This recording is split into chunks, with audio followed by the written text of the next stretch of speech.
Fu e aprender Tai Chi Chuan não está somente relacionado a memorizar os movimentos. A gente está lidando com duas expressões, Tai Chi Chuan e Kung Fu, que são expressões de uma civilização que tem mais de 4.000 anos.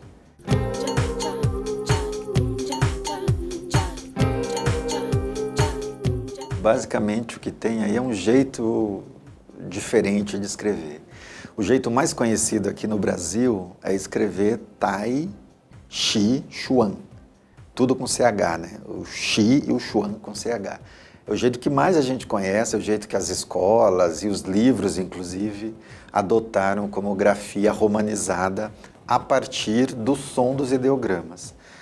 Porém, depois de alguns anos ali, logo depois da Revolução Cultural e com o surgimento do sistema de romanização oficial do governo chinês, houve uma modificação no jeito de escrever. Então, o jeito mais correto, que mais se aproxima do som dos ideogramas é você escrever J-I, Tai, Ji, Quan. Então, um jeito diferente. O sentido é o mesmo, somente essa estruturação para dar conta do som e se aproximar mais da romanização é que foi mudado com o tempo. Geralmente, quando a gente escreve, quando a gente vai falar do Qi, energia vital, um dos jeitos romanizados de escrever é CHI. Então, muita gente, quando escreve Tai Chi Chuan com CHI, acaba confundindo ou entendendo que esse Chi, que está na escrita romanizada de Tai Chi Chuan, tem a ver com o Qi, na verdade, de energia. E não é um outro entendimento.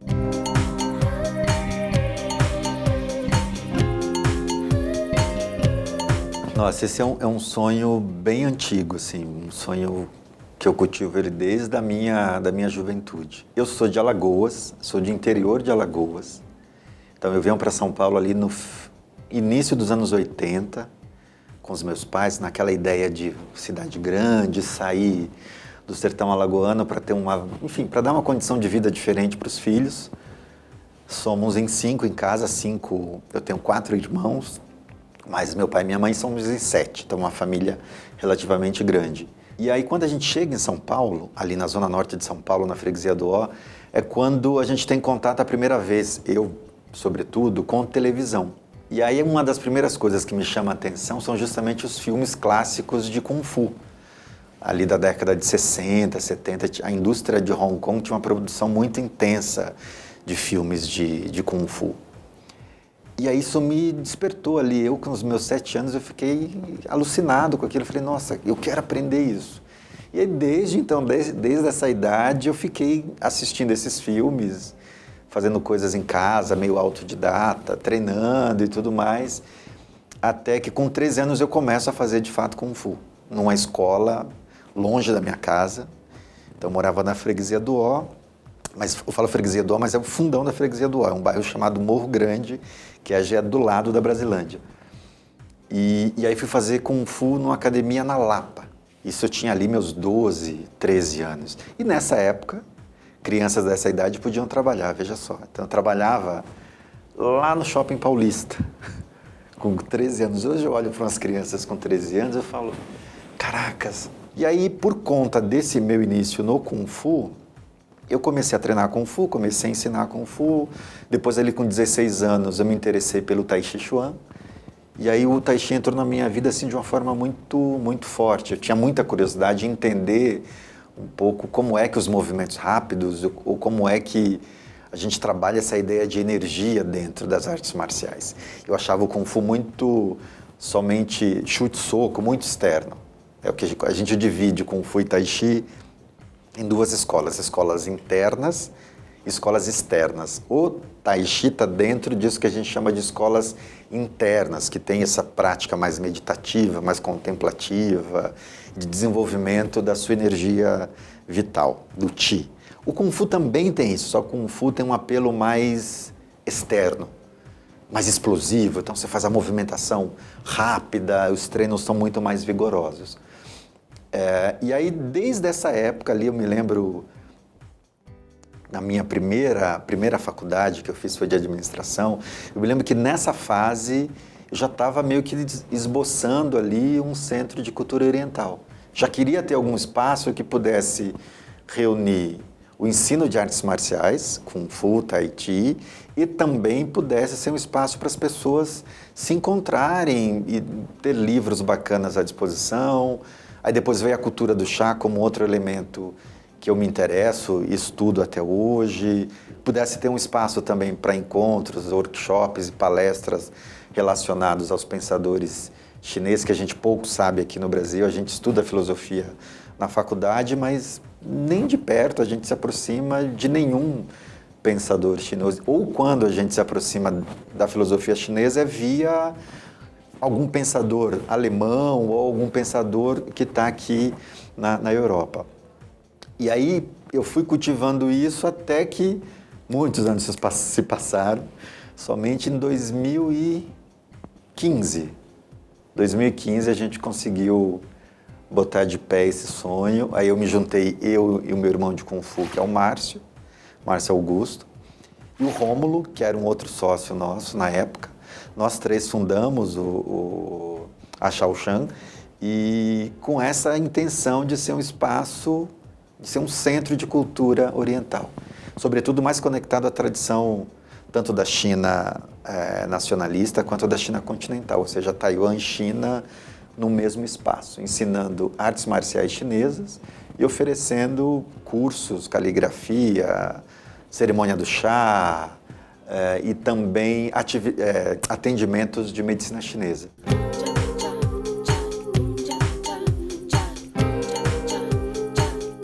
Aprender Kung Fu e aprender Tai Chi Chuan não está somente relacionado a memorizar os movimentos, decorar a coreografia, ou aprender a fazer de maneira plástica, bonita ou com vigor físico. Não é só isso.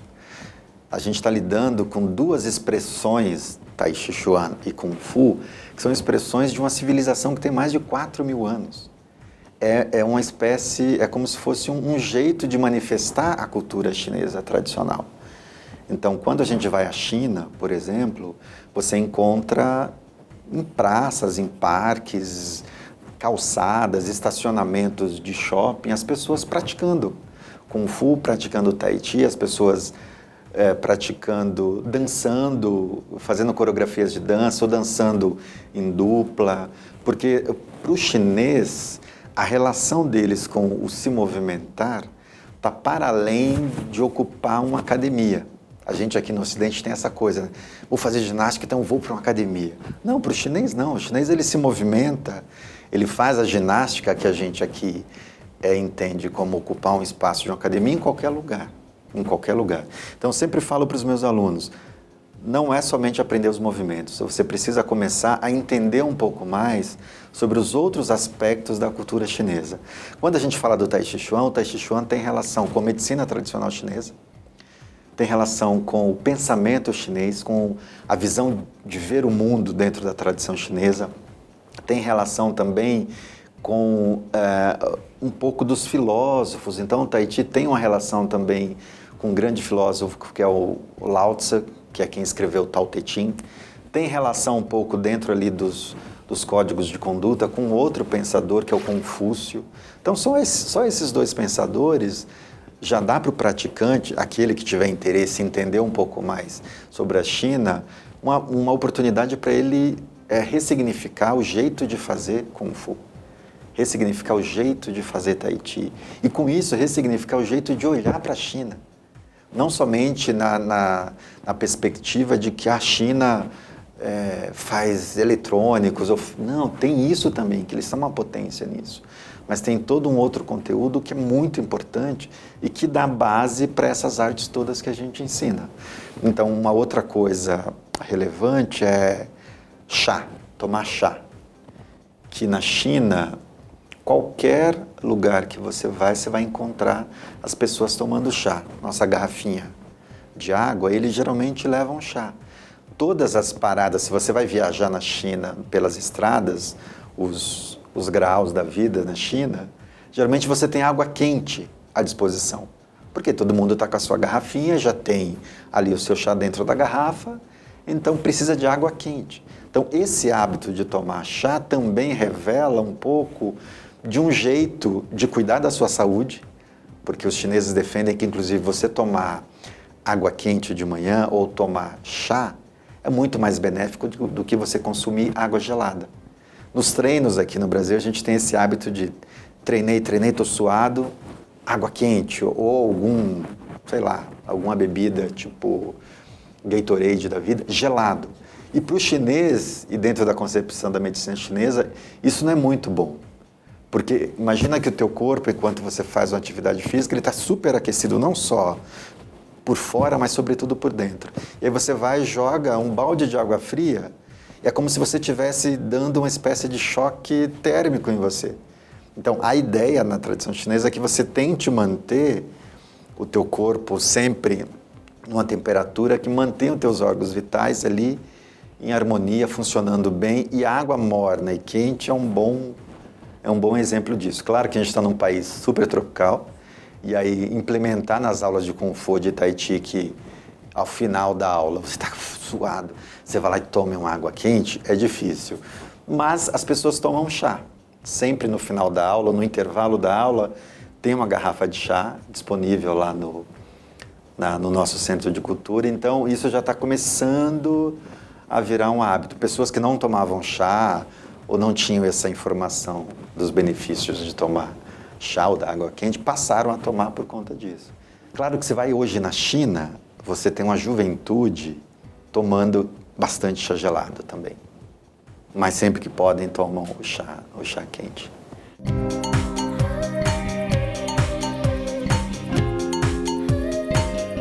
Claro que você vai para uma cidade grande como Pequim. Pequim é um pouco meio São Paulo, assim, né? Um ritmo super frenético. Mas tem coisas que até hoje me chamam a atenção em Pequim. Hábitos que são absolutamente de quem é mais do interior. Descer do seu prédio com um banquinho, aí desce 10 pessoas, formam rodinhas ali na calçada, garrafinha de chá, pratinho de comida e começam a comer ali e conversar. Ou às vezes nesse banquinho, ou às vezes de cócoras, que é uma outra coisa que, quando a gente vai para o interior aqui do Brasil, você encontra umas pessoas que ainda têm essa condição de ficar de cócoras. E então isso é possível de você ver em Pequim, em Xangai, em Hangzhou, em cidades grandes. Então tem alguns hábitos que ainda se mantêm. E tem uma outra coisa que é, para mim, uma coisa muito importante nas idas à China, que é a generosidade do povo chinês. O jeito que eles te acolhem, te recebem e te ajudam também. Todas as vezes que eu me perdi em Pequim ou em qualquer outra cidade grande ou no trem-bala, eu sempre fui muito bem acolhido, recebido e ajudado, a ponto das pessoas me levarem até o meu hotel, sabe, descer da estação comigo, caminhar, sei lá, meia hora para me deixar no hotel. Então tem um jeito de acolher o estrangeiro. Talvez não seja uma verdade absoluta isso, talvez algumas pessoas tenham tido experiências negativas, mas as experiências que eu tive sempre foram me deixaram muito otimistas em relação a como é que você acolhe quem é de fora e a atenção que você dá para quem é de fora. E isso também é uma manifestação do jeito da tradição chinesa, da cultura chinesa, do jeito de lidar com o outro, da maneira respeitosa que você tem que acolher um outro que está perdido numa terra que não é dele, que não fala com muita habilidade o ideograma dele, e ele também não fala inglês, e aí fica uma conversa meio, enfim, e aí vai mais no gestual. Então, ainda hoje, você vê esse tipo de coisa em cidades grandes. Claro que quando você vai para o interior, aí é muito mais explícito, né? É muito mais forte. O período que eu morei lá mais tempo, 8 meses, foi no interior. Foi numa aldeia chamada Vila Shen, que é a vila que foi criado o Tai Chi, que o Tai Chi foi desenvolvido. E é uma vila de 4 mil habitantes. Se pensar na China, uma vila de 4 mil habitantes é, enfim, super pequenininha.